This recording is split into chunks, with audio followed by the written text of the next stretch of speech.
समस्त चाषी भाई मानक जुहार और आज भिडियो जानमा धान गजरे पिल केंता करी अधिक आसबा और पिल अधिक आसले आय भी अधिक मात्रा रे जेंटा कि हेबा पिल अधिक आसबार लगी हेले काए विटामिन देवाके पड़बा और काए काए सार देवाके पड़बा आउ आमर चाषी भाई माने केन भूल करसन जे धान गजरे पिल अधिक नहीं आसे से सबू जानबार लगी हेले आमर चैनल के जदि आपण माने नुआ आसीछन लाइक सब्सक्राइब कमेंट करबे।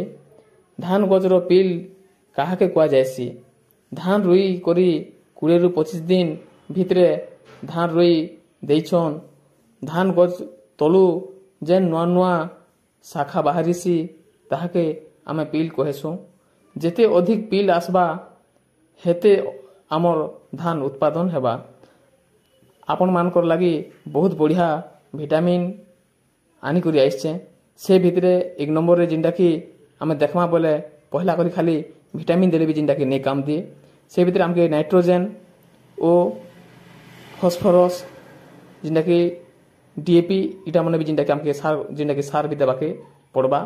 एक नंबर जदि देखमा बोले यूरिया आपण माने जिंदा कि एकड़ के 30 किलो पकाबे और 2 नंबर जिंदा कि पोटास 20 केजी पकाबे। 3 नंबर रे जिंक सल्फेट 10 केजी जिंदा कि आपण माने गुटी एकड़ के पकई पारबे।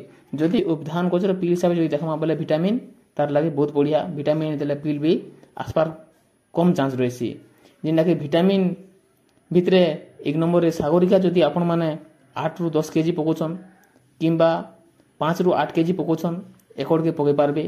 और 2 नंबर रे होचे धनजाइम जिंदा कि 7 रु 8 केजी किंबा 10 केजी एकड़ प्रति पकई पारबे। 3 नंबर रे बायोविटा हिचे 7 रु 8 केजी किंबा 10 केजी भितरे आपण माने सार द्वारा मेसे करी भी आपण माने मारी पारबे। जदि एते सार और विटामिन जो दे देबे नेबे देखबे गोटे गजरे 40 रु 50 टा पर्यंत जिंदा कि पिल आसबार पर संभावना रही जिबा को आपण माने देखि पारबे। ठीक टाइम रे लोटा मारी नेबे ओ जमी रे मीडियम हिसाब जिंदा कि पानी रखबे बेसी पानी नहीं रखबे और ठीक टाइम रे कीटनाशक दवा जिंदा कि दे नेबे। जदि गोटी एकड़ के आपण माने 10 रु 15 क्विंटल पर्यंत जिंदा कि आय करूछन से जगह देखबे गोटी एकड़ के आपण माने 30 रु 35 क्विंटल पर्यंत जिंदा कि धान आपण माने उत्पादन करि पारबे। जदि हमर वीडियो के आपण माने भल लागुचे जरूर कमेंट करबे। जदि आपण माने हमर चैनल के नुआ आछन जरूर सब्सक्राइब करबे। नमस्कार।